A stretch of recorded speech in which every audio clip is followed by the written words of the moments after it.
continued to create a burden on my immune system, and I got sicker and sicker and sicker.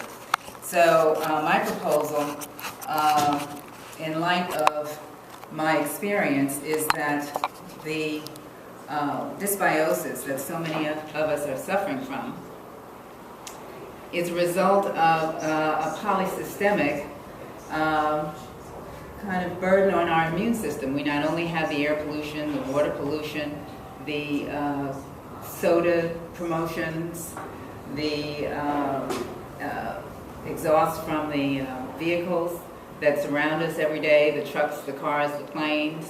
And I know all of you know all of these burdens that we're suffering from, but I think that, you know, we hear about the survivalists and the preppies that are doing all of the external preparation, but as a result of my healing, I've come to some conclusions about how to operate and how to defend ourselves in light of the fact that we can't avoid living in a toxic soup. And I've come to this conclusion that the major equation for reaching optimal health in a toxic world is to not only detox the major burden on your immune system, but to have a daily protocol of drainage, you know, to keep the toxins moving through you so that things do not get caught up in your fatty tissues, things do not build up over time. So there are 4 different areas that happen to be challenges that I faced. And, you know, the big equation again, get the burden off the immune system. And one of the masters, there might have been 4 or 5 masters that really gave me guidance. So this can be a very do-it-yourself kind of program, but most people are so distracted that even if you give them guidelines, you have it written in a book, they won't sit down and read it and do it. But I have to say that the foundational piece for why I've been successful in moving through a lot of major health challenges has been because I started doing a daily meditation when I was in college in about 1971. And I was attracted to Eastern religions and philosophies. And I said, well, I've got to see what this is that all of these martial artists and these masters and these ascended people are doing that allows them to access this mind over matter stuff. You know, you hear about the Balinese people hanging themselves with hooks. I said, you know, scientists should be all over that. What is going on? And of course, over the years, we're seeing more and more explorations, but I decided to do my own exploration, and I think that is really what governed and has driven me to look at my behaviors, to recognize what's me, what's not me, to look at what needs to change. It just allowed me to pull the foundation that was an incorrectly built foundation that my life was being built on. I just snatched it all apart and said, you've got to deconstruct and rebuild because you're going down the wrong path. I realized I didn't turn my phone off.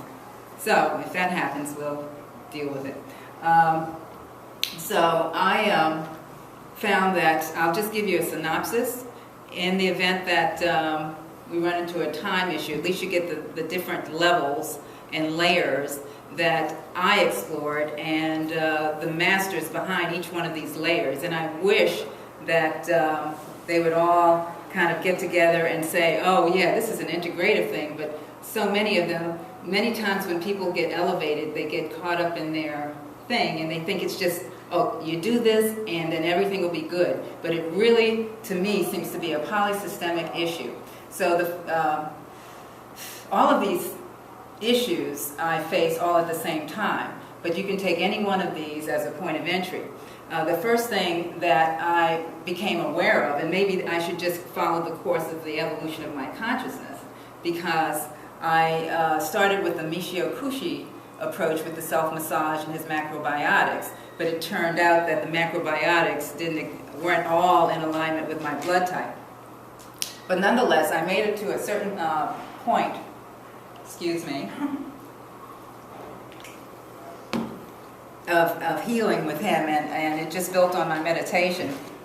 So I'm continuing to do the self-massage techniques and things on a daily basis with the yoga and exercise that I was doing daily.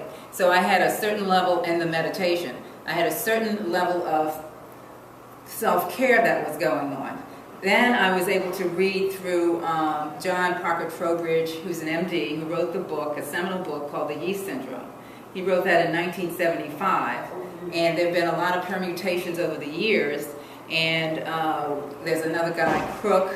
You see some profile about it in Balch and Balch. There's another woman, Donna Gates, who's written The Body Ecology Diet.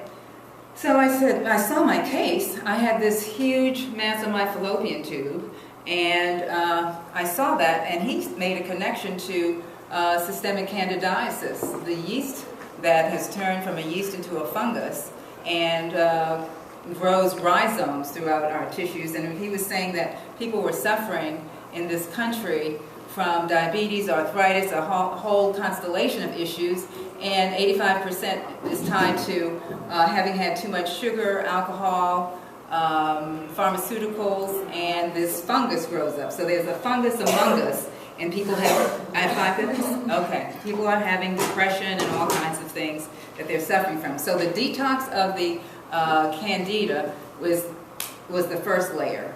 But then that drew me into some understanding about the impact of the heavy metals.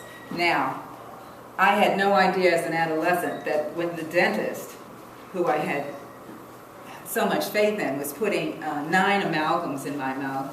So this mercury, every time I chewed or drank hot liquids, or if I clenched my teeth at night, a big plume of mercury would float into my brain. And then I ended up at the health services at the college going, I can't sleep. Of course, the guy there says, oh, let me give you the sleep aid. And the sleep aid, of course, just complicated things more. But nonetheless, I was able to begin to get some exposure through blue-green algae. The blue-green algae tied up the heavy metals, and the depression I was suffering from all this heavy metal was lifted. And the connection was made between the nutrition and also the heavy metal because of some of the documents I had read. So nonetheless, I moved towards understanding how to detox the heavy metals, and there's a whole host of things we could use, homeopathic remedies, drainage remedies, botanicals, and the homeopathics can be potentized, inverted, and imprinted to not only just do the surface stuff, but you can get down below the mitochondrial level into the nucleus and extract this stuff, because in reality, if your parents were smokers or drinkers, all of that, their metals were conveyed at the sperm and ovum level. So we were dumbed down as we were delivered onto this planet and this experience. So you can get down to a deeper level and do the mining and excavation of stuff that was given to you before you even had a choice.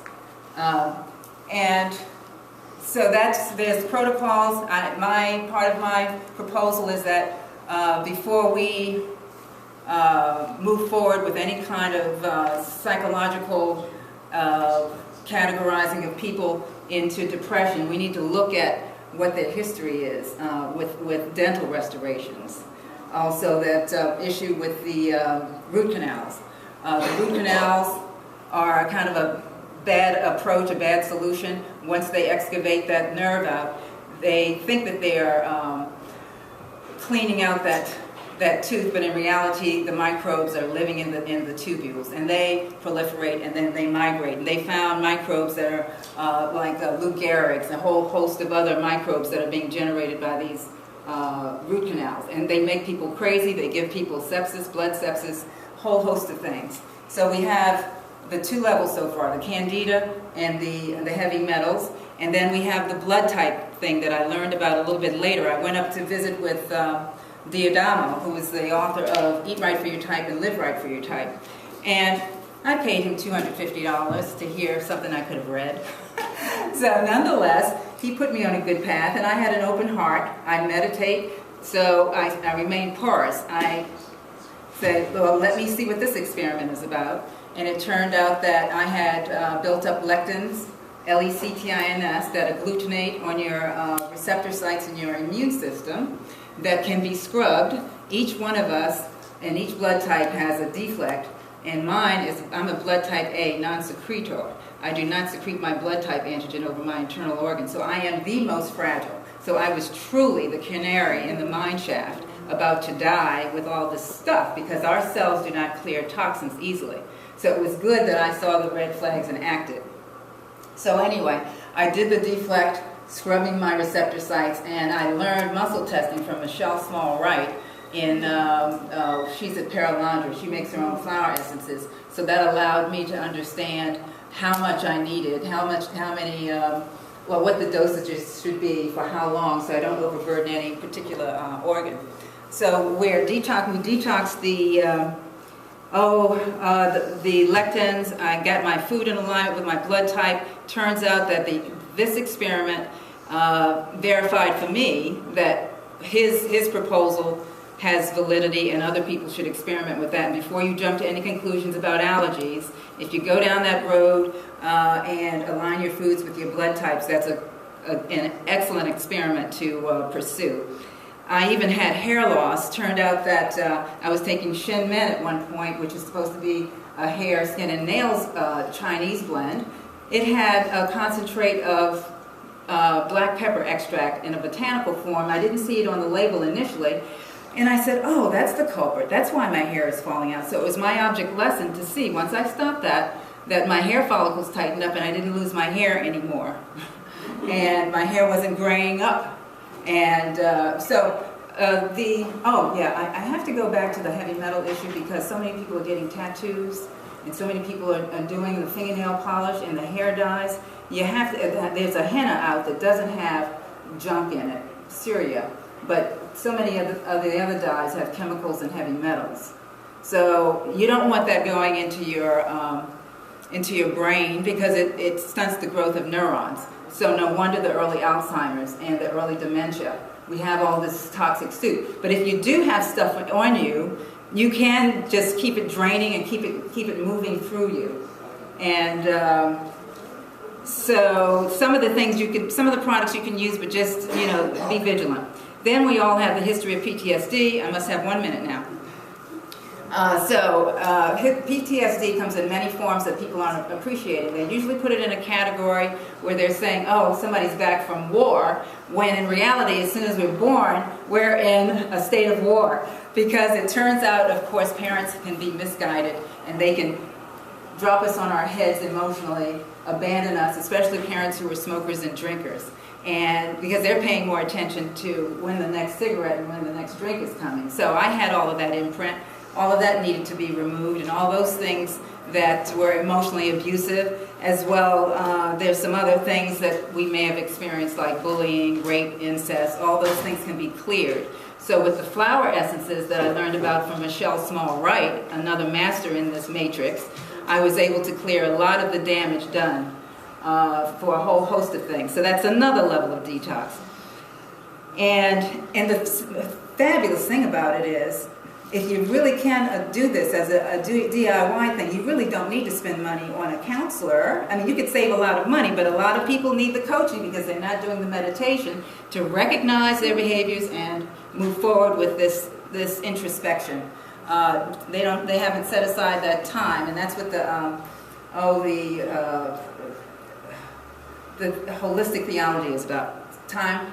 Okay, so then the pharmaceuticals can be drained, and what else? The wellness. Okay, so we have the wellness dowsing as a tool, and that I could talk more about, and I think that's the synopsis.